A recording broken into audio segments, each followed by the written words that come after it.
This is Jewelweed. Alright, so we got another shot of that right there. You can zoom on in. This is an excellent example. If you look at the stems, super succulent. Look at those flowers.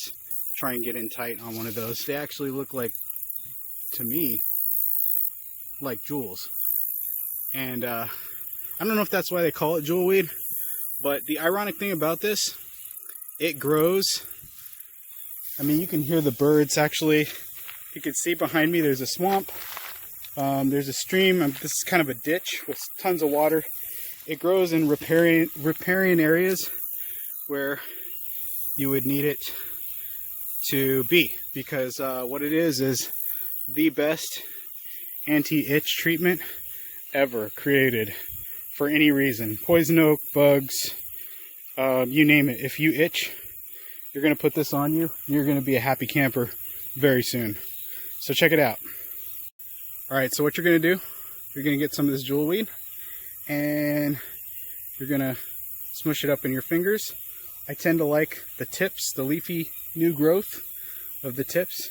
Hopefully it's moist, and flowers, anything that's moist. And what happens is when you smush it up in your fingers and you crush it, it forms like a mucilaginous, like it's gooey, like it's almost got a gel feeling.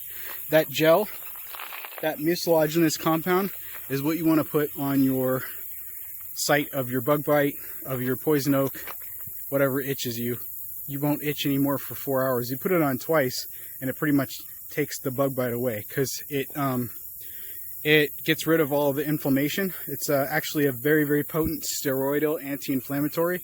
I'll post the name of the compound that's in there on the video. It's an amazing medicine. It's also antimicrobial, anti-fungal. So it's great to put on your feet, anywhere where you have fungal itching, bug bites, any kind of itching. It actually is amazing. You know, the only downfall to jewelweed is as a medicine, as it doesn't store well.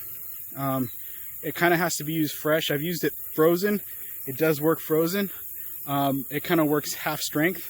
The jewelweed is the wild cousin of the impatient, which is that flower that you use from your nursery and your landscaping.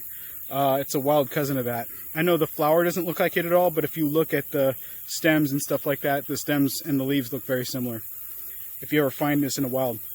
So this grows all throughout the East Coast and the Mid-Atlantic for sure. Check your local field guide to see if it grows in your area. Look for it by water, where you see the bugs, because it's really there for bug bites and other itching. It's right there where you need it all the time. So check it out.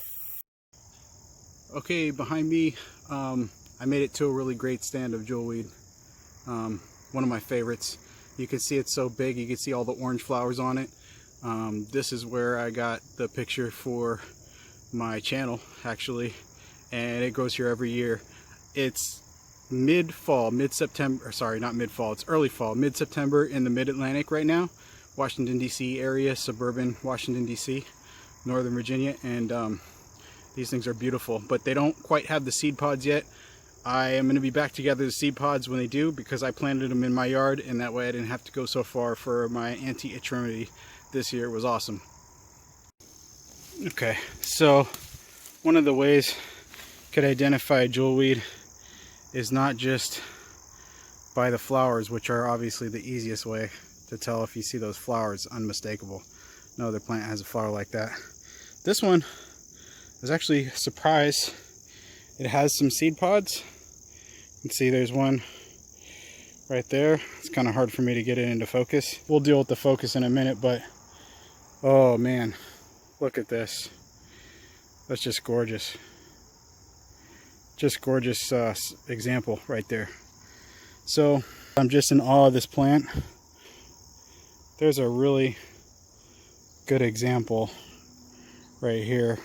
You can see it has those knotty translucent stems, and if you get a picture of those leaves, let's see if I get a good picture.